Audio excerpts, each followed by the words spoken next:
How you doing, Bhavini? Hello, I'm good, thank you. I'm really excited to be speaking with you again. Obviously, I've spoken to Bhavini many times, and we've actually got to talk about something that we've been to. It's a first for me. It's a first going to Birmingham in the UK, and we went to a design festival. What was it about, really? Because I'm still trying to figure that out afterwards. Because there was a lot going on. It was a There festival, was, obviously, for yeah, designers. there was a lot going on. I love that there was a lot going on. And yeah, so Birmingham Design Festival, it's something that Luke and Dan put on every year. The format changes slightly each year. So this year it was a 3 day festival that had slightly shorter talks in, I think, three or four different locations and like three or four different parts of design, and they had workshops as well. And then every other year, it's like a 1 day conference. So the talks are slightly longer. It's in one venue. I don't think there are any workshops. I might be wrong.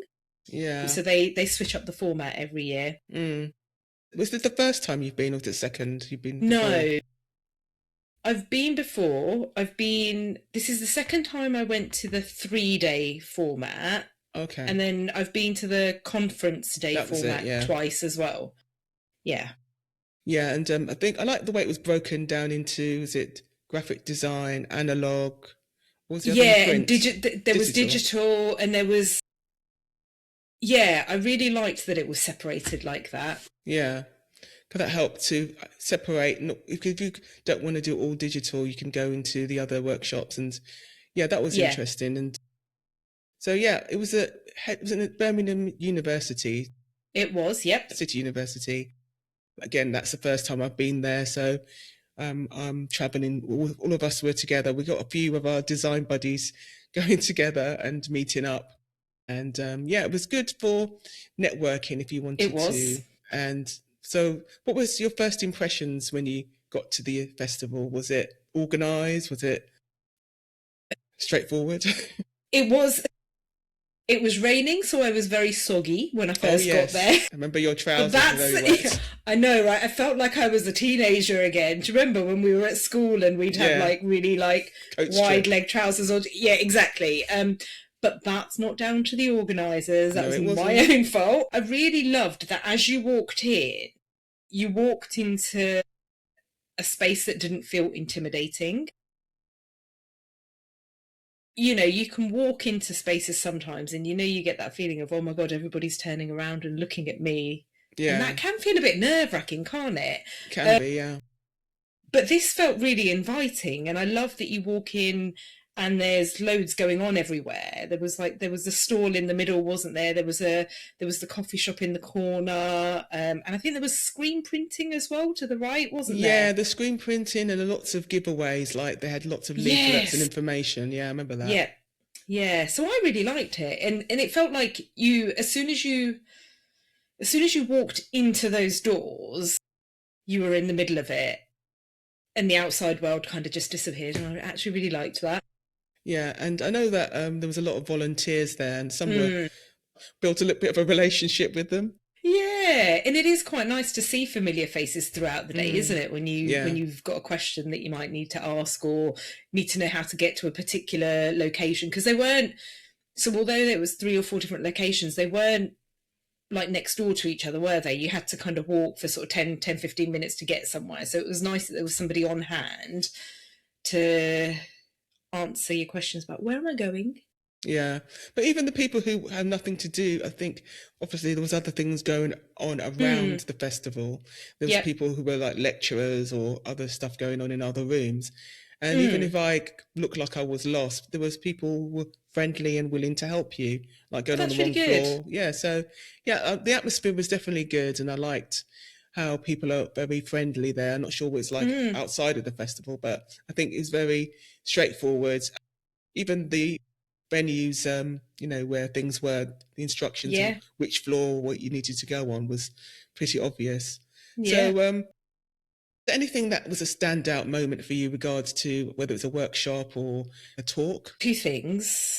Yeah. One of the talks that I went to was a typography one. like by type designer. I think you were in that one as well, weren't you? Yeah, I And was, yeah. he said, I can't remember his exact words, but he said something along the lines of, if you're a creative, you've got to get comfortable with always like doubting yourself. To hear that actually somebody who is amazing at what they do and is, you know, founder of a typography studio and is standing up doing a talk, also feels those same doubts that you feel every time you press send on a, you know, on a new visual that you're sending a client. It's quite reassuring, isn't it? Yeah, and also even his professionalism with his technique of how Yeah. he approaches typography, because I was taught in a particular way when I was at uni, or I got this idea what's how we use our typography in our design work and with our clients. But I think his was more kind of another direction I wasn't expecting, with the way he was very detailed in his approach to how Yeah. he does typography and how he uses it was interesting. Yeah, it was. And the other standout moment for me was I did a weaving workshop, and I have no idea where the 2 hours went. So it went really quickly, but I really loved being able to completely switch my brain off from, like, you know, keyboard shortcuts and the screen that I'm always sitting in front of when I'm doing creative stuff, to actually just use my hands, pick and choose colours, like physical colours of like thread that are there in front of me, rather than something that's digital and on screen. It was such a nice way to spend the afternoon. Yeah. Oh, well, there were some ones workshops that were similar, all hands-on. Unfortunately, they were booked up quite quickly. They With the were. screen printing ones and the zine magazine ones. Yes. And I think they were on different days anyway that when we attended. So I couldn't make it anyway. But those, I understand what you mean about having a hands-on physical and getting away from digital. Yeah. It's very kind of therapeutic. Yeah. It is. It felt really therapeutic, and it makes you think in a different way, right? Because you're, you know, I do the same thing you do, Heather. We're both graphic designers. We sit in front of our screen. We do similar things every day, right? Even though projects might be different, but to kind of completely break that pattern and do something that you've actually really got to think about in a different way was, yeah, it was really lovely. Yeah. I remember you were messaging, said, we're going to be a bit late because we're still Yes. we're still making. Okay. Yeah. So we had initially, so Ange and I had gone to this workshop, and we had initially thought it was a 2-hour workshop, but it would be the kind of workshop where if you finished what you're doing, you could leave and go to the next talk. So we'd booked a talk to go to at 4:00, which was back at Parkside, which is I think about a 15-minute walk away from the location we were in. And we were doing this thing from 2 till 4, and before we knew it, it was like 3:45, and we're like, no, but we still haven't even finished what we're doing. So actually, sorry guys, we're not gonna make this talk. So they have one particular area where they have the actual same talks. So they were very much aware of times. As soon as people were packed in there, they had to immediately leave. They couldn't have a chance to talk to the the presenters or the people who were presenting that talk. So there was not much time to communicate with them afterwards. So there was that pressure. So how did you feel about the setup and of these events and these individual workshops? So with the individual workshops, I think by the time we'd finished, throughout the workshop, we'd been talking to the people who were running the workshop and some of the other people who were there. So I think we didn't feel like we needed to hang around afterwards. I did get the chance to speak to the guy who was doing the talk about typography. I had a question that I wanted to ask him. But yeah, I know what you mean. It was very much a get in, get started, and as soon as it's finished, if there aren't too many questions being asked by the audience, I guess you're being ushered out because the next one needs to start. I thought it was quite well organised, to be honest. I thought it ran quite smoothly. And I guess had talks overrun or there had been too many questions, that would have had such a massive impact on Yeah. the following talk and then the one after that, I guess, wouldn't it? Yeah, it wasn't a negative kind of leaning that Yeah. was going on. It was more, I was aware that it would have been nice to maybe, I think they did say some of the volunteers, even one of the volunteers in that one of the talks said and caught me afterwards and said, I Yeah. didn't mean to like rush you out because I knew that you were trying to talk. And I said, no, I Yeah. understand you've got a deadline, and it wasn't Yeah. personal, because she was very aware that I was trying to talk Yeah. to, and speaking of the ones that I really resonated with me, I don't think you were at that one. It's the House of Oddities. No, I didn't go to that one. That one's really good. That one really spoke to me because it's talking about AI and also how people are using their uniqueness and their weirdness to their work. And yeah, that one spoke to me, and it was lighthearted and it was funny. And there was also talking about the how they came together. 'Cause I think they came originally from a journalist background. Wow, okay. Yeah. And I managed to speak to them afterwards, just Brilliant. briefly. But yeah, it was good to talk to them outside of the talk as well. Yeah, and I think a lot of the speakers hung around afterwards as well, because the day ended, and then there were events going on in the evening as well, weren't there? So I wonder if that might have, maybe we'll have to go for like the whole 3 days next time this format is on, and go to the socials and the evening events. Yeah. But and I think the majority of us wanted to just do one day, and we had other commitments. Yeah, this was it. Yeah. Yeah. It seemed to be the one that worked out. Was like the common day was the Thursday, wasn't it? That's right. That's everybody true. Who went. Yeah, and even like remember when I was saying to you about, oh, let's do a podcast. I had this vision of us being in a wonderful, cozy hotel with our mocktails or something, and we've got our little microphones talking about this very subject about after the events. But never mind, that will happen in the future, I'm sure. Yes, next time we will do that. Yeah, when we have more time, definitely. Yes.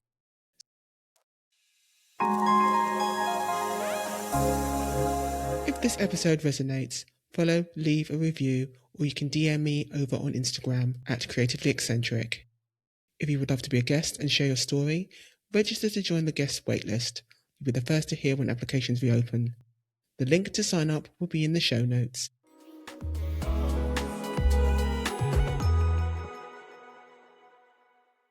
So, just talking about festivals and networking outside of the Birmingham Design Festival. Yeah.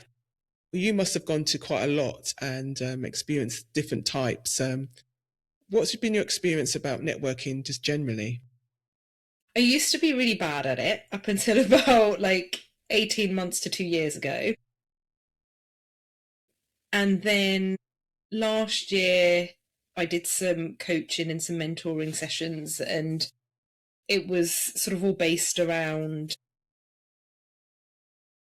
my own my own self-confidence and how I approach networking events. So rather than going to an event with somebody and then sort of, ending up sort of sticking with them and not actually speaking to anyone else, I've been over the last sort of 12 months or so trying to break out of that pattern and go to different events and talk to people. I'm actually really enjoying them now that I'm approaching them with a different mindset. I don't like going to the overly formal ones where I have to do like a 60-second pitch about my business, or go to a 6 a.m. meeting and have coffee, usually bad coffee, with people that I don't know. So I don't like those. I tend to stick to the more sort of informal networking events locally as well. So I'm in Milton Keynes. I like going to the marketing meetup. That's usually really welcoming and a really sort of positive evening. Yeah, I like going to the ones where you can just walk into a room and you're not trying to have a conversation with somebody because you want to sell them something or because you want to work with them on something. I like just going and having a chat with people. Yeah, Yeah, you sound like you're very much selective of what you know your personality and what you love and don't Yes. like, with regards to even just talking to people generally and the atmosphere, and Yeah, especially with some of these events, they can be very intimidating. And yeah, they can. I don't know about you, but I find the larger the event, the Mm. less you get seen or get even just trying to reach out with people. Like, for example, it makes sense for us to go as a group and start off from Yes. that point onwards, because that half the battle of having to get to know new people and strangers is a bit of a uphill climb. So if you Oh, have yeah. people with you that you already know, it doesn't have to be a group, it could be one other person. It That, definitely makes things easier, yeah, doesn't it? it does, And yeah. yeah, what I really loved about, I know this is sort of going, we're talking about networking events in general, and this is going back to Birmingham a little bit, but I really loved that, and Ange and I were saying this as well, that a group of us went together and the majority of us were graphic designers. In fact, maybe all of us were graphic designers. We all do very similar things, yet we were all there as friends supporting each other, and there was no like competitiveness. There was no like, I can't speak to that person because she does exactly the same thing that I do. And instead it was, we're all graphic designers, we all do the same thing and we all love each other. And I really love that. So it definitely makes the day easier to approach. Yeah, definitely. If anyone is listening, to find someone who actually doesn't have to be an exact person in regards to No. creativity. Just, you could be a friend who could support you, just to go with them to these events, especially if it's for the first time, just so that you Yeah, can build that absolutely. confidence. So, Yeah. and the smaller the event for me, the better, because I do Okay. find it's not about, oh, really, I can go to these larger events, I don't have a problem with Mm-hmm. it, but I feel it's a lot more hard work to navigate who to speak Yeah. to. And plus, especially like as we go as a group, there are other people who naturally go off to their own individual groups. Mm. So trying to, because I've done this before when I've gone to some events, trying to get into those groups to have a conversation with individuals, Hard. it's hard work. Yeah. It's hard enough being there. It's hard enough representing yourself. It's hard enough trying to talk to complete strangers. And on top of that, unless Yeah. you naturally are extroverted, then it's fine. But even so, it can be exhausting, especially if it's a 2-3 day event. And yeah, Yeah. It can be. And then I guess you also don't want to leave feeling like you didn't get a chance to speak to everybody that you yeah, wanted to speak to, right? Because sometimes that can, yeah, leave you feeling a bit exactly. about it all. Yeah.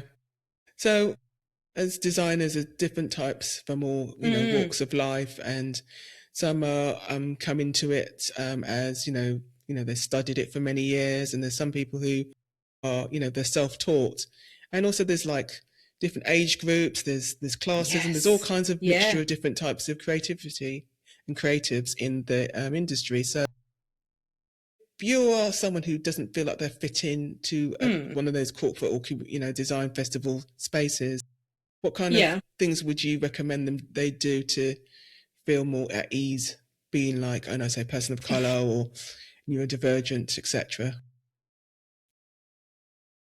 One thing that potentially could help is if you are trying to go to one of these like larger events, if you are going on your own and you haven't got somebody that you can take with you, or anybody going, maybe reach out to the organisers and ask if they could introduce you to somebody who might be going, or maybe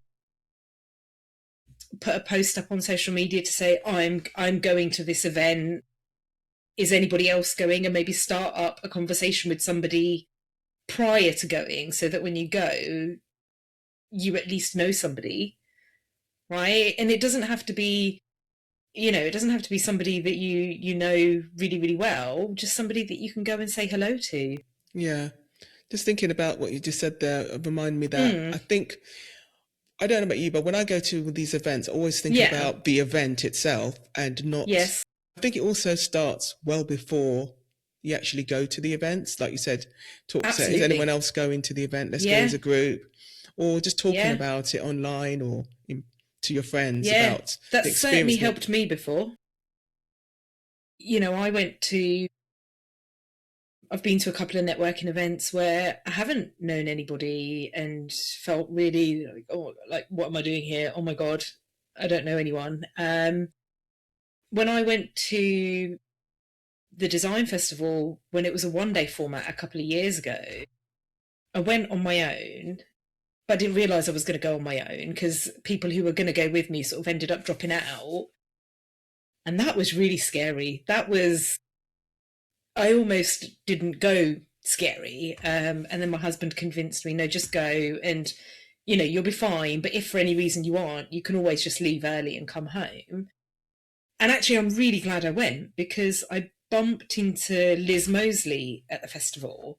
And that was the first time I'd met her in person, but I'd known her. We're both in the same online communities, or some online communities.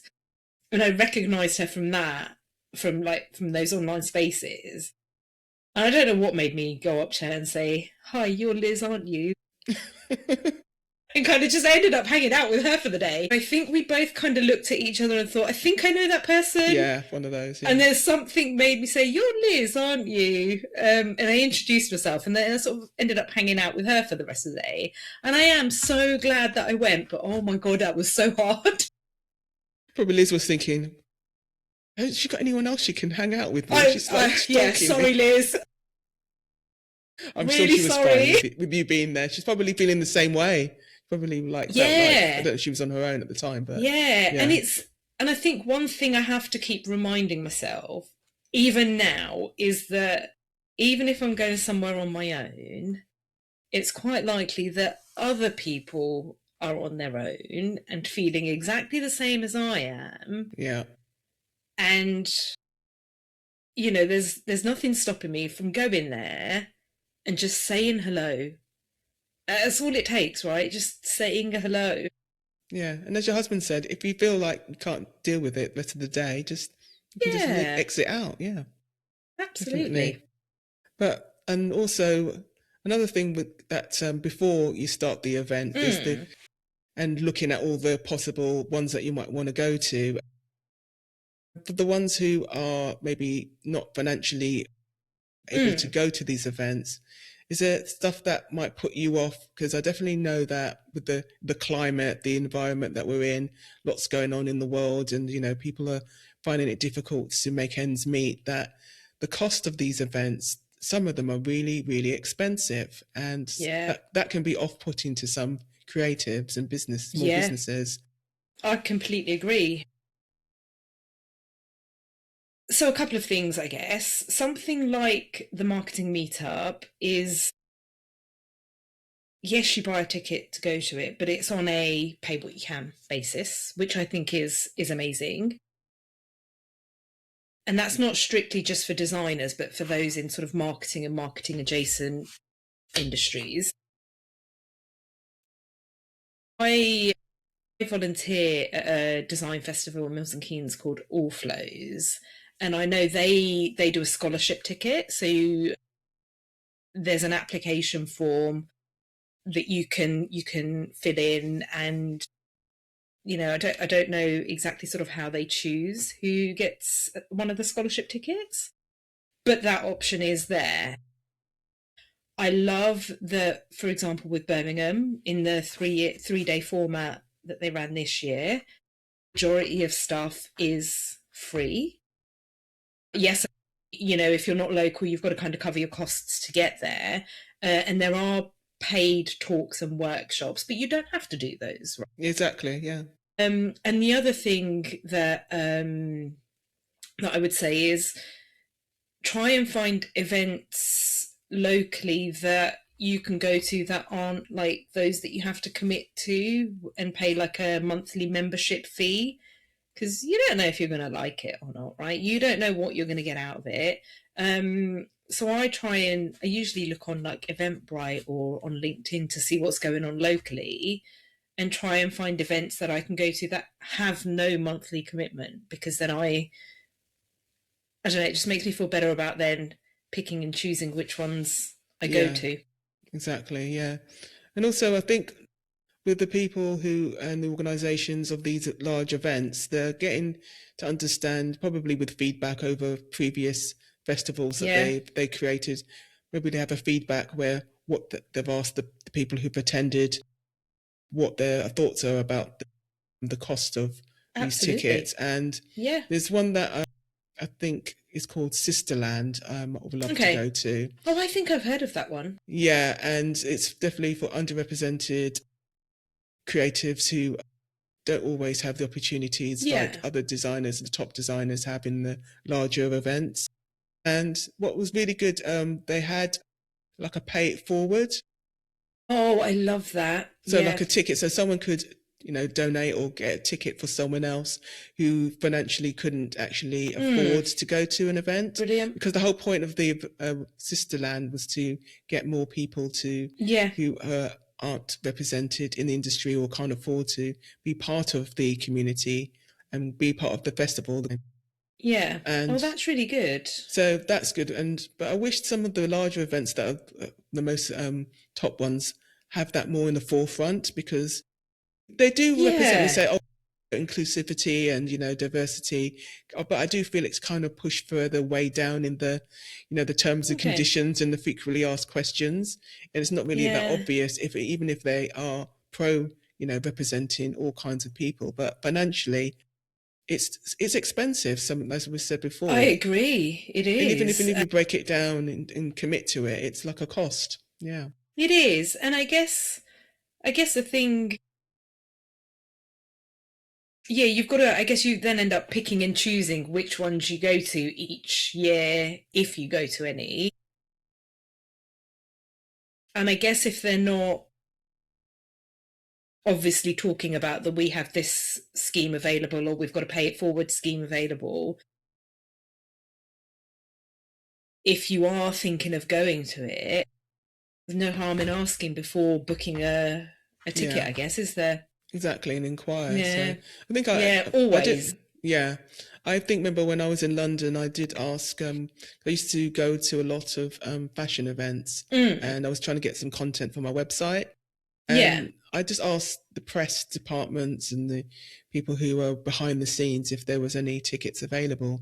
And if you don't ask, you don't know. There might be some freebies available. Yeah. So there's always the worst that's going to happen is it's going to be a no, sorry, we don't have that available, right? But then at least you know, and you can decide whether it's worth your time and money going to it, right?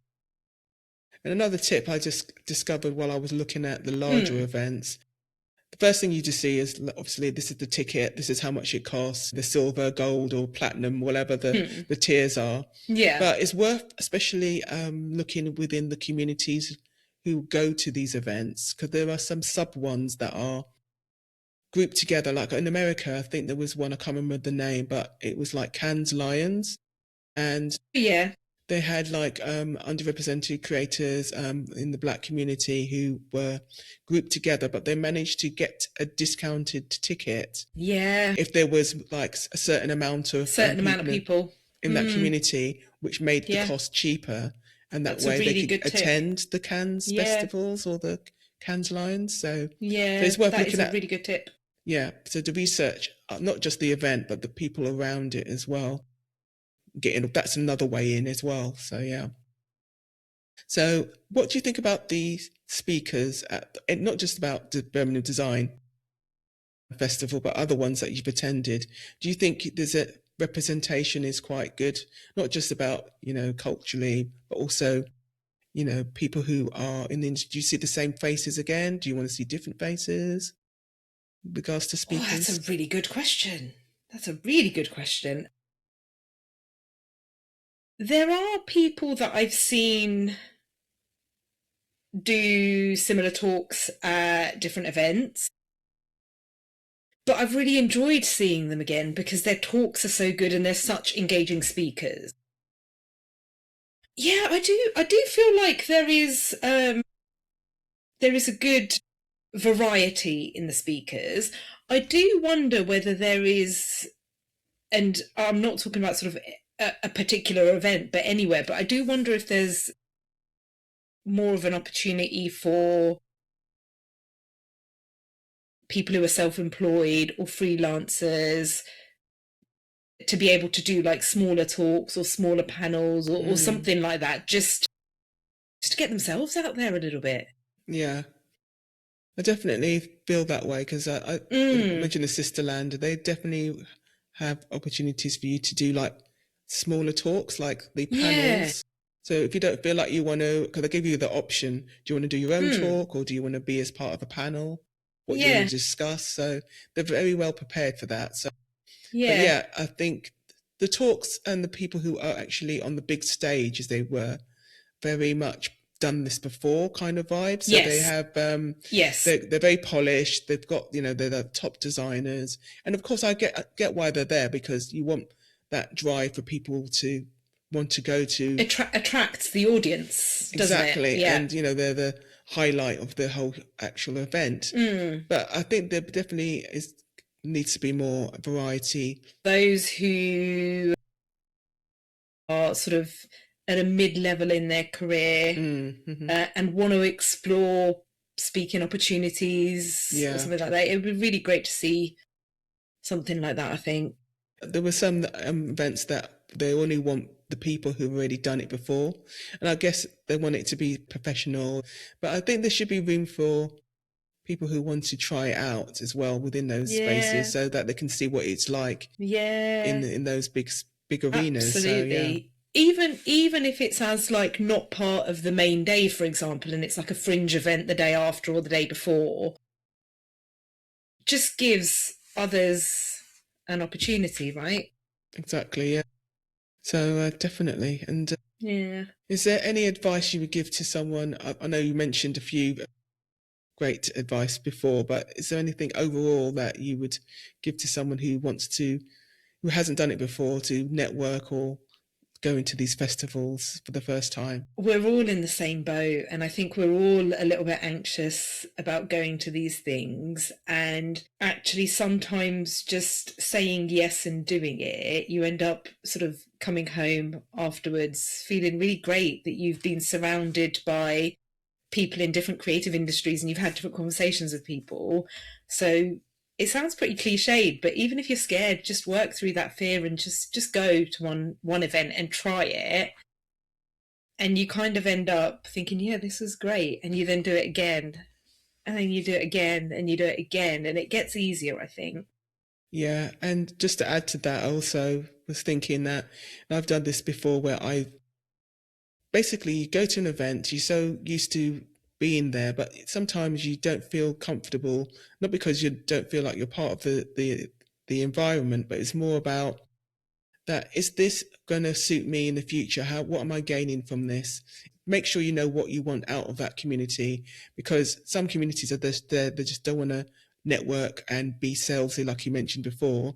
And some communities, it's a hard sell, but you have to know what you're there for and if it's suitable for you, because you can, like, square peg and round hole scenario.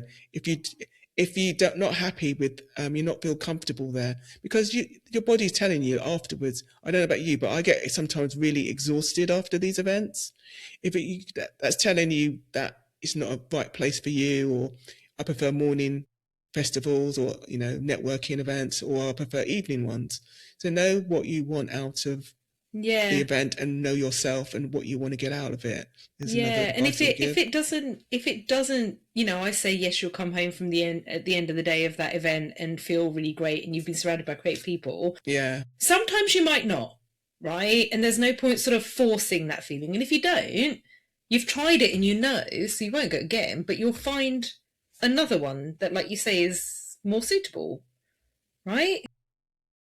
I've been to quite a few events locally, not necessarily just creative events, but networking events, where I've gone and just felt really like, no, this is definitely not the right place for me. And I've just not gone back.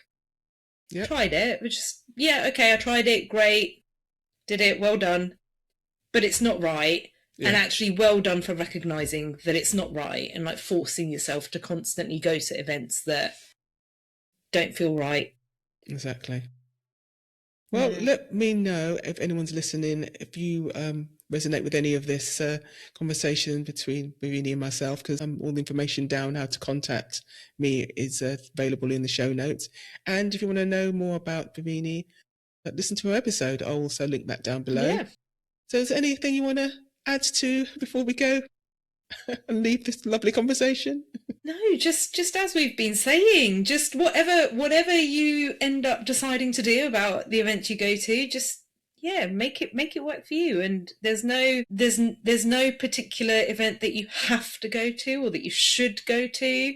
Pick what works for you.